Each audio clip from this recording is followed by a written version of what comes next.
Hello friends, आप सभी का स्वागत है हमारे स्टार वनडे के इस ऑनलाइन प्लेटफॉर्म पर।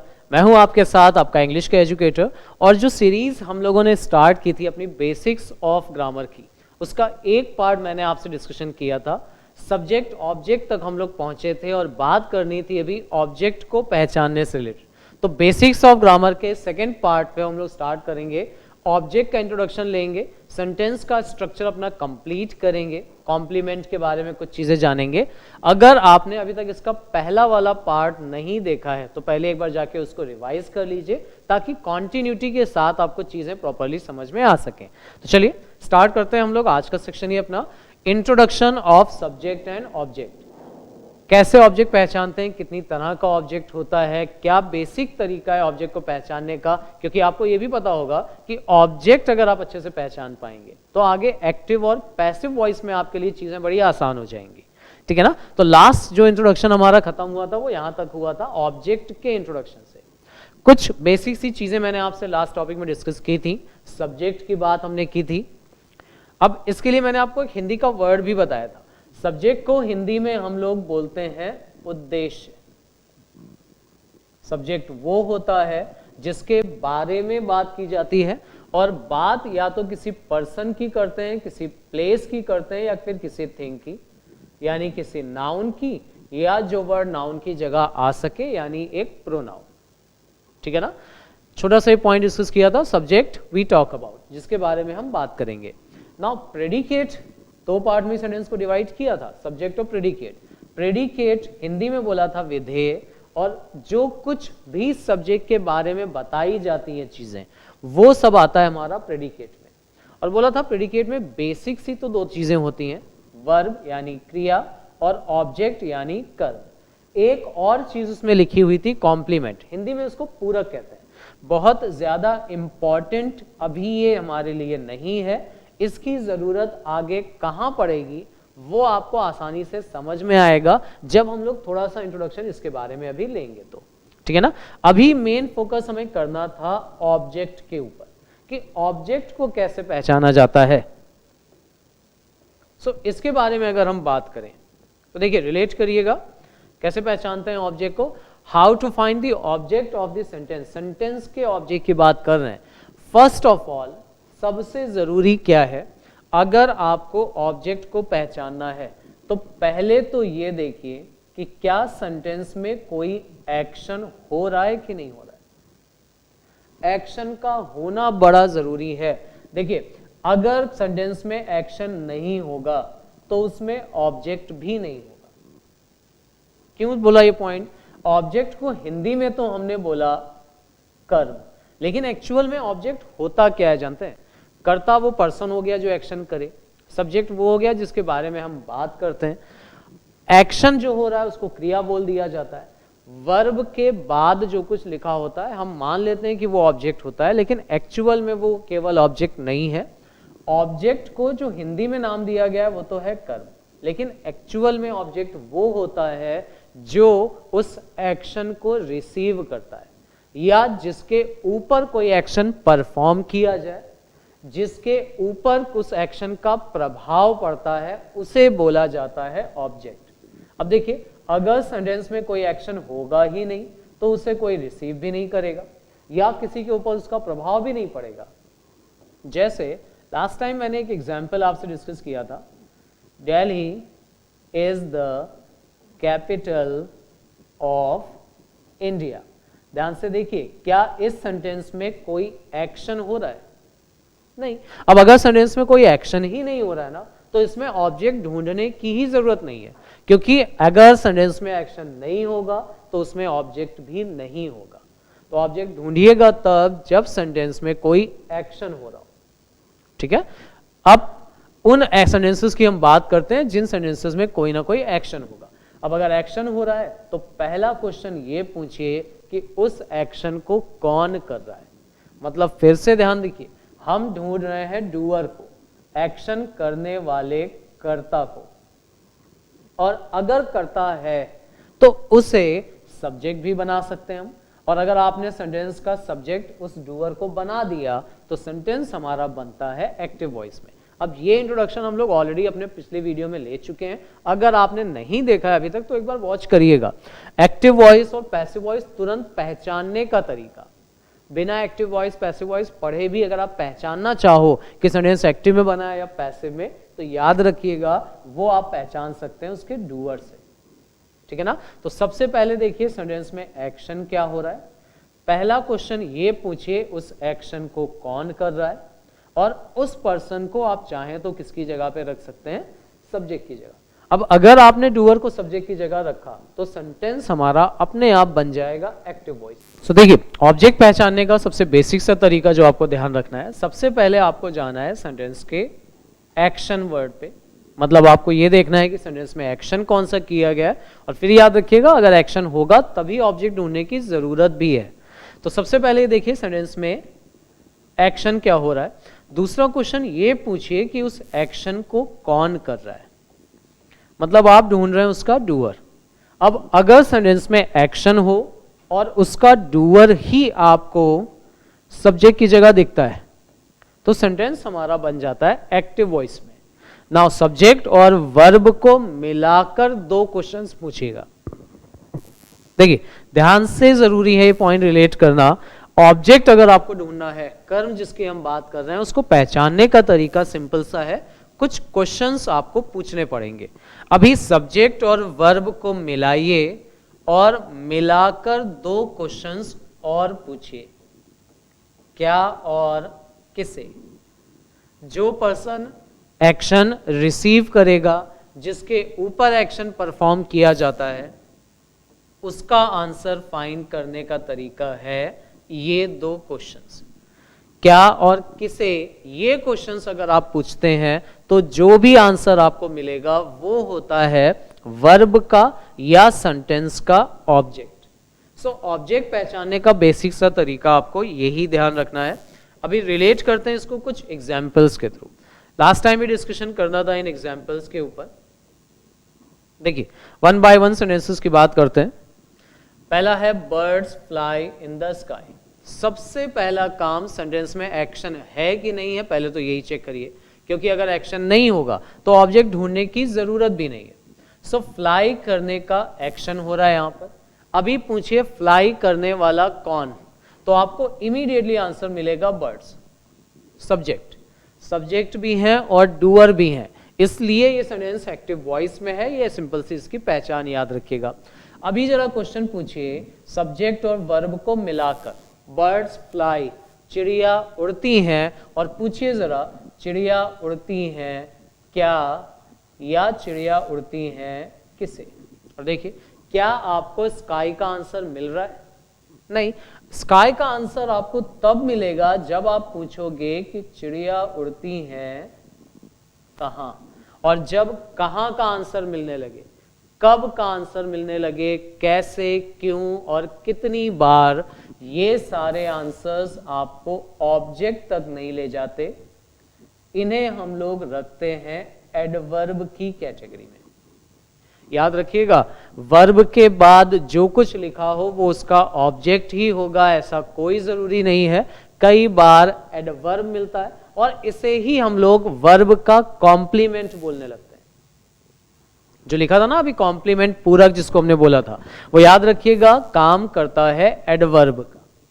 सो एडवर्ब को कॉम्प्लीमेंट, पूरक भी बोला जाता है, वर्ब का कॉम्प्लीमेंट, क्योंकि ये वर्ब के बारे में डिफाइन करता है। सेकेंड सेंटेंस देखिए, I bought a new shirt yesterday. सबसे पहला काम यही, सेंटेंस में कोई एक्शन हो रहा है कि नहीं हो रहा है ये देखिए। एक्शन इस सेंटेंस में आपको दिखेगा बॉट, खरीदने का। अभी क्वेश्चन पूछिए खरीदने वाला कौन, तो आपको आंसर मिलेगा आई। सब्जेक्ट भी है, डूअर भी है, एक्टिव वॉइस में। अब इसको सब्जेक्ट और वर्ब को मिलाइए और मिलाकर दो क्वेश्चंस पूछिए। आई बॉट, मैंने खरीदा क्या, और इमीडिएटली आपको यहां आंसर मिल जाएगा अ न्यू शर्ट। लेकिन जब आप पूछोगे ना मैंने शर्ट खरीदी कब, तब आपको आंसर मिलेगा यस्टरडे का। और जब भी ये आंसर मिलते हैं कि एक्शन कब किया गया, कहां किया गया, कैसे, क्यों, कितनी बार, तो वो एडवर्ब की कैटेगरी में रखे जाते हैं। याद रखिएगा ये ऑब्जेक्ट नहीं है, yesterday, yesterday is adverb, a new shirt ये बनेगा यहां पर ऑब्जेक्ट. He laughed, laughed हो गई verb, he हो गया सब्जेक्ट, साथ ही साथ doer, sentence is in active voice. Now he laughed, वो हंसा क्या या किसे? मिल रहा आंसर कोई? लाउडली आंसर तब मिलेगा जब आप पूछोगे कि वो हंसा कैसे, जोर से. तो loudly is again an adverb. ये भी याद रखें कि ये ऑब्जेक्ट नहीं है, ये एडवर्ब है. My friend is sleeping in his room right now. Action क्या हो रहा है? सबसे पहले वर्ब पर ही जाइएगा. सोने का एक्शन हो रहा है. सोने वाला कौन यहां पर? तो my friend, subject, doer, active voice. My friend is sleeping, मेरा फ्रेंड सो रहा है क्या या किसे? मिलेगा आंसर? नहीं. मेरा फ्रेंड सो रहा है कहाँ, ये आंसर आपको यहां पर मिल जाएगा, इन हिज रूम, और ये कहलाएगा एडवर्ब. कब सो रहा है? Right now. Again this word is also an adverb. दोनों ही वर्ड्स एडवर्ब है. एक से ज्यादा एडवर्ब आ सकते हैं, कोई इश्यूज नहीं है उसमें. ही जम्प्ड इनटू द रिवर. देखिए सब्जेक्ट और वर्ब दोनों को मिलाइए. ही जम्प्ड, वो कूदा क्या या किसे? याद रखना है, कहां का आंसर मत पूछिएगा वरना एडवर्ब पे पहुंचेंगे. कहां कूदा ये हमें पता है, इनटू द रिवर, एडवर्ब तो ये है, लेकिन ऑब्जेक्ट आपको इसमें नहीं दिखेगा. She danced in the party yesterday. उसने डांस किया क्या या किसे? मिल रहा है आंसर? नहीं. कहां डांस किया? In the party, adverb. कब डांस किया? Yesterday is again adverb. So जो कुछ वर्ब के बाद लिखा होता है वो सब ऑब्जेक्ट हो, ऐसा कोई जरूरी नहीं होता. ऑब्जेक्ट पहचानने का बेसिक सा तरीका है कुछ क्वेश्चंस. सिंपल से क्वेश्चंस पूछते चले जाइए, मिलते जाएंगे आपको वन बाय वन आंसर्स. देखिए क्या लिखा हुआ है. First of all find the action word. क्या किया जा रहा है? एक्शन से पूछिए कि इस एक्शन को कौन कर रहा है, फिर उन दोनों को मिला के क्वेश्चंस पूछिए क्या और किसे, और जो भी आंसर आपको मिलेगा वो कहलाता है ऑब्जेक्ट. अभी डूअर कौन है, एक्शन क्या हो रहा है, क्या और किसे का आंसर आपको पूछना है. अब यहां पर एक टर्म और डिफाइन कर दिया जाता है कि कोई भी ऐसी वर्ब, एक्शन यानी वर्ब की बात हम कर रहे हैं ना, कोई भी वर्ब जिसमें क्या और किसे का आंसर आपको मिल जाए, उस वर्ब को हम नाम देते हैं ट्रांजिटिव. सो ट्रांजिटिव वो वर्ब होती है जिसके बाद ऑब्जेक्ट आता है. अब जिस वर्ब में ऑब्जेक्ट आपको नहीं मिलेगा, अगर ऑब्जेक्ट आया है तो ट्रांजिटिव, अगर ऑब्जेक्ट नहीं आता तो इस वर्ब को हम नाम दे देते हैं इनट्रांजिटिव. हिंदी में बोला जाता है ट्रांजिटिव को सकर्मक क्रिया, और इनट्रांजिटिव को बोलते हैं अकर्मक क्रिया. अभी कोई टेक्निकल वर्ड से कंफ्यूज मत होइएगा, ये याद है ना, ऑब्जेक्ट को हमने हिंदी में बोला था कर्म, तो जो भी वर्ब कर्म यानी ऑब्जेक्ट के साथ यूज होती है वो कहलाती है ट्रांजिटिव. जिस वर्ब में ऑब्जेक्ट नहीं आएगा वो कहलाएगी इनट्रांजिटिव, अकर्मक. अब अगर आपसे क्वेश्चन पूछा जाए कि सेंटेंस का पैसिव वॉइस बनाने के लिए हमारे पास कौन सी वर्ब होनी चाहिए, सोचिए, पैसिव इनट्रांजिटिव वर्ब का बनेगा या ट्रांजिटिव वर्ब का, तो सिंपल हो जाती हैं चीजें. पैसिव वॉइस बनाने के लिए हमें चाहिए है ऑब्जेक्ट, और ऑब्जेक्ट आपको मिलेगा सिर्फ ट्रांजिटिव वर्ब में. सो याद रखिए, केवल ट्रांजिटिव वर्ब ही ऐसी वर्ब हैं जिनका पैसिव वॉइस बन सकता है. सब्जेक्ट और वर्ब को मिला के दो क्वेश्चंस पूछ लीजिए, क्या और किसे. सब्जेक्ट हटाकर भी डायरेक्ट वर्ब से भी अगर आप क्वेश्चन पूछ लें क्या और किसे, और पॉसिबिलिटी है उसके आंसर की, तो याद रखिएगा वर्ब हो जाएगी ट्रांजिटिव. नहीं आंसर मिल रहा है तो वर्ब हो जाएगी इनट्रांजिटिव. ठीक है ना. अभी ये छोटी छोटी चीजें हैं, ध्यान से रिलेट करिए. कुछ वर्ब यहां पर हम लोग डिस्कस कर लें, अगर पहचानिएगा ट्रांजिटिव हैं कि इनट्रांजिटिव. डायरेक्ट वर्ब की बात करेंगे भी. कुछ वर्ब ले लेते हैं. ओपन हो गई, स्माइल हो गई, अरेस्ट, ऑर्गेनाइज, स्लीप ले लेते हैं, कम, गो, स्टडी, स्पीक, टेल। चलिए जस्टिफाई करते हैं किसके बाद ऑब्जेक्ट आ सकता है, किसके बाद ऑब्जेक्ट नहीं आ सकता। केवल वर्ब ली गई है, लिखा तो नहीं है किसी के भी बाद ऑब्जेक्ट, लेकिन पॉसिबिलिटी देखिएगा किस वर्ब से क्या और किसे का आंसर अगर आप पूछेंगे तो आंसर मिलने के चांसेस हैं। उस बेसिस पे अभी हम लोग यहां पर जस्टिफाई करेंगे इन वर्ब्स को। देखिए, ओपन किया गया क्या या किसे, क्लियर है, इसके बाद आपको आंसर मिल सकता है, मतलब ये वाली वर्ब कहलाएगी ट्रांजिटिव। स्माइल किया गया क्या या किसे, अभी किसे स्माइल किया गया, आपको लग सकता है यहां पे आंसर मिलेगा, लेकिन याद रखिएगा स्माइल करने के बाद आपको स्माइल का ऑब्जेक्ट नहीं मिलेगा। अगर आप बोलोगे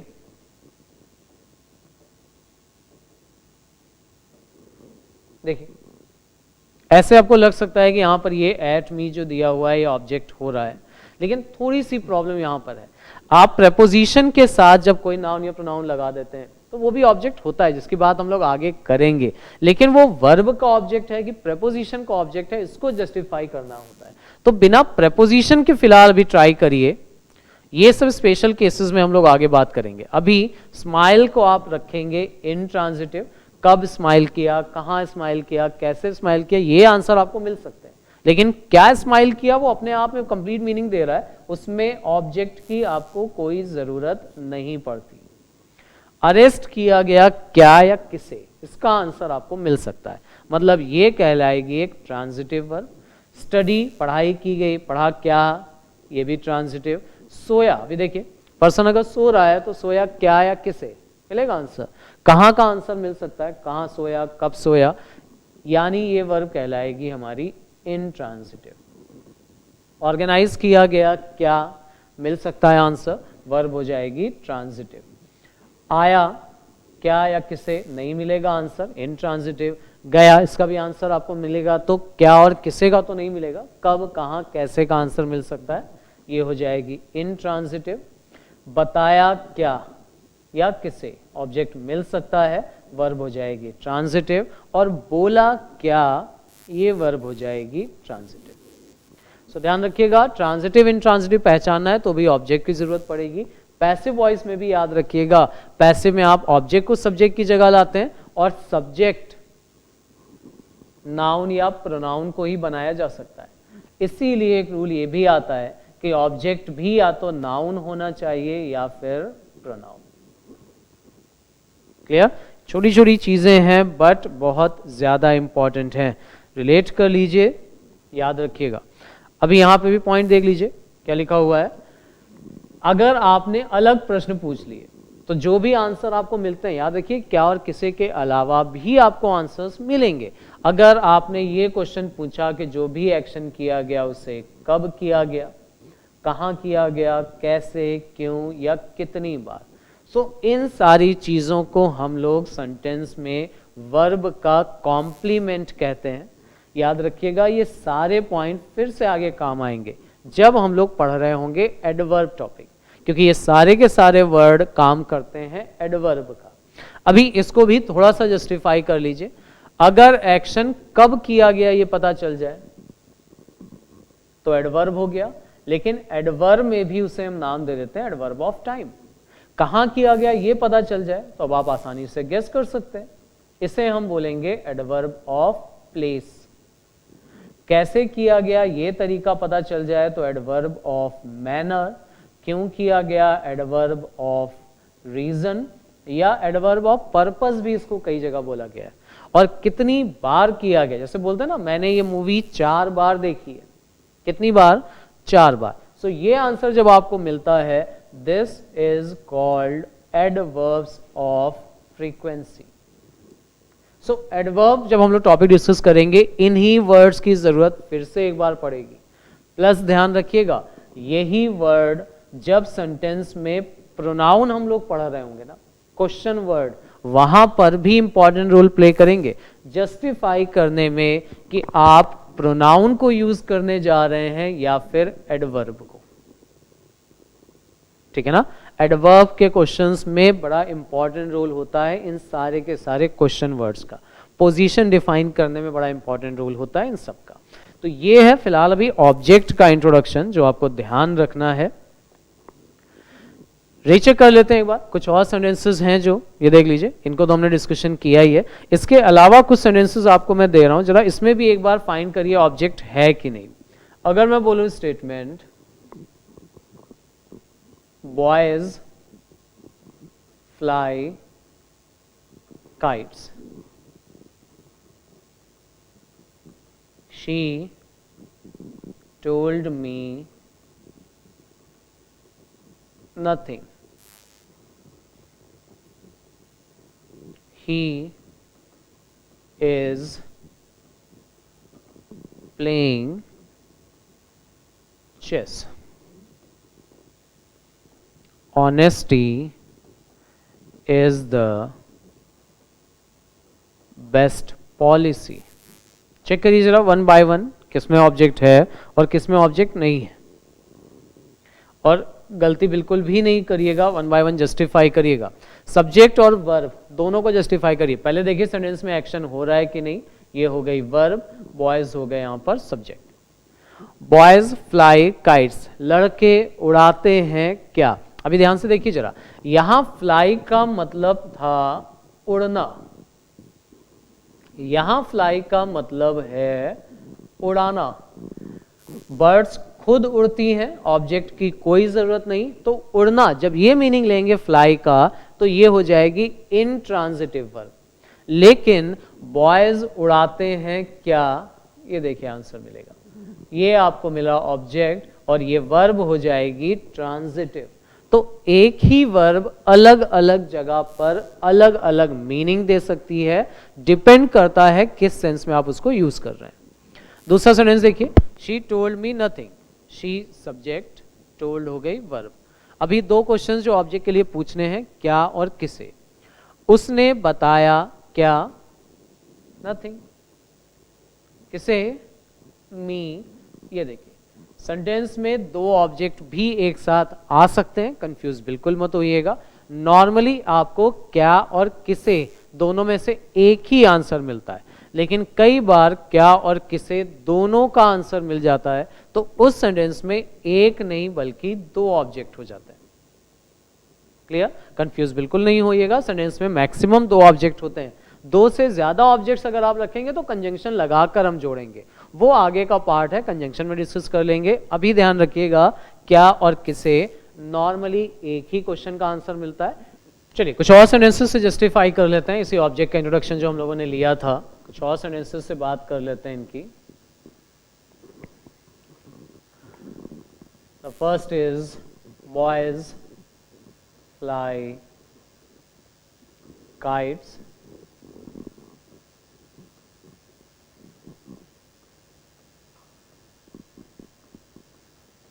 he gave me a new pen,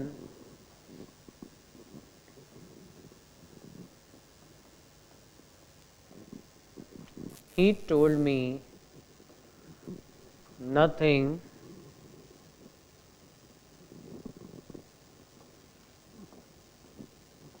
she was scolded.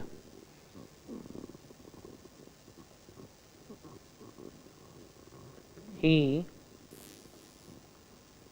teaches maths. Justify करते हैं इन सेंटेंसेस में ऑब्जेक्ट है कि नहीं है, थोड़ा सा प्रैक्टिस कर लेते हैं इन्हीं सेंटेंसेस के थ्रू। देखिए फिर से सबसे पहले जाइएगा वर्ब पे, क्या एक्शन हो रहा है इस सेंटेंस में, फ्लाई करने का। अभी इस वाले फ्लाई में और इस फ्लाई में एक डिफरेंस है। बर्ड्स फ्लाई, यहां फ्लाई का मतलब निकल रहा था उड़ना, और यहां पर फ्लाई का मीनिंग निकल रहा है उड़ाना। दोनों में डिफरेंस ध्यान से देख लीजिए। बर्ड्स फ्लाई, चिड़िया उड़ती हैं, खुद उड़ने का काम कर रही हैं, यानी इसके बाद आपको ऑब्जेक्ट नहीं मिलेगा। लेकिन बॉयज फ्लाई, लड़के उड़ा रहे हैं, और क्वेश्चन पूछे उड़ा रहे हैं क्या, तो काइट्स आपको मिलेगा यहां पर ऑब्जेक्ट। मतलब एक ही वर्ब फ्लाई ऑब्जेक्ट के साथ भी आ सकती है, बिना ऑब्जेक्ट के भी, मतलब इंट्रांजिटिव भी और ट्रांजिटिव भी, दोनों फॉर्म में ये वर्ब यूज होती है।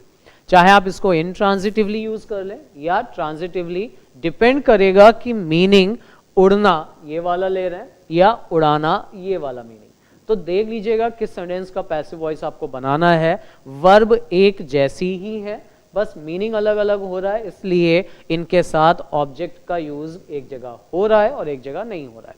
अच्छा, दूसरे सेंटेंस की बात करें, ही गेव, गेव हो गई वर्ब, ही हो गया सब्जेक्ट। सब्जेक्ट और वर्ब को मिला के दो क्वेश्चंस पूछिए।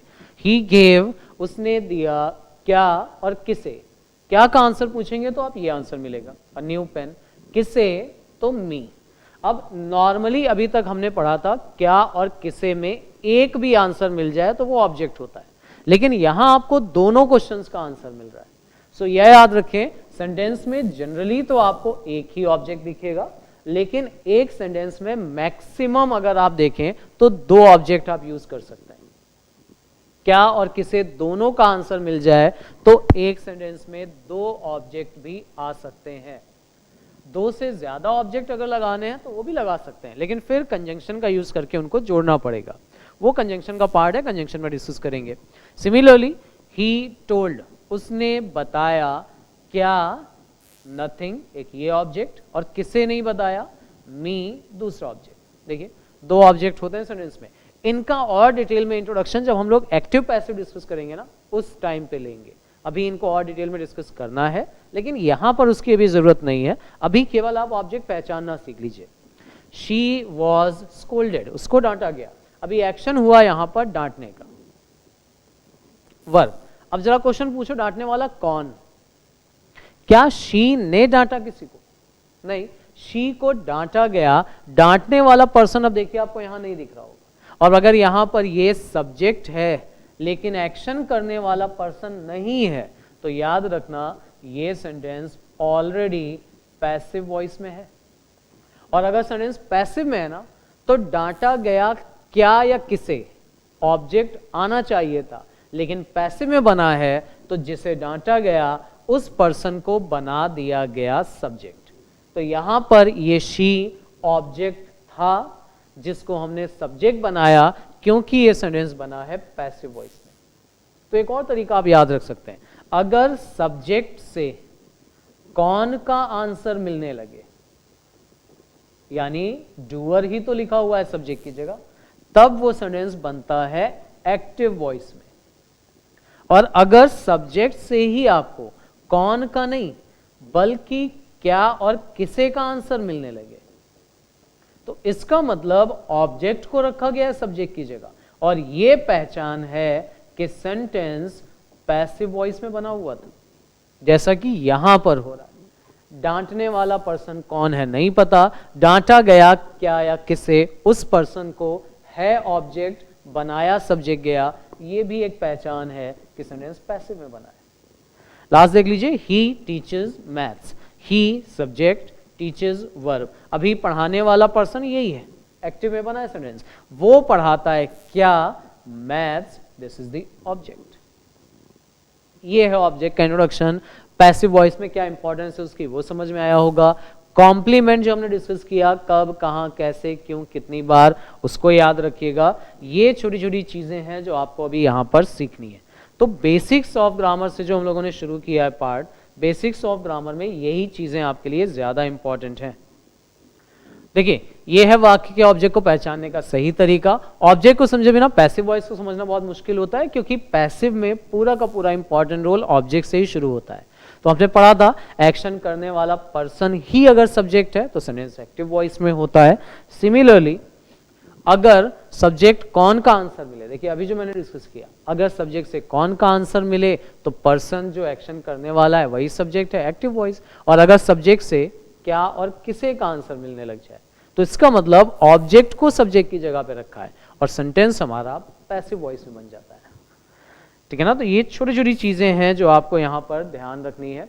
अब इसके अलावा सेंटेंस में एक और ऑब्जेक्ट होता है जो कि पैसिव वॉइस में तो इंपॉर्टेंट रोल नहीं प्ले करता, लेकिन सेंटेंस के एरर्स को, क्वेश्चंस को, एरर के क्वेश्चंस को जस्टिफाई करने में, स्पॉटिंग एरर प्लस वर्ड्स के फंक्शंस को डिफाइन करने में बड़ा इंपॉर्टेंट रोल प्ले करता है, और उस ऑब्जेक्ट का इंट्रोडक्शन हम लोग लेंगे अपने अगले वीडियो में।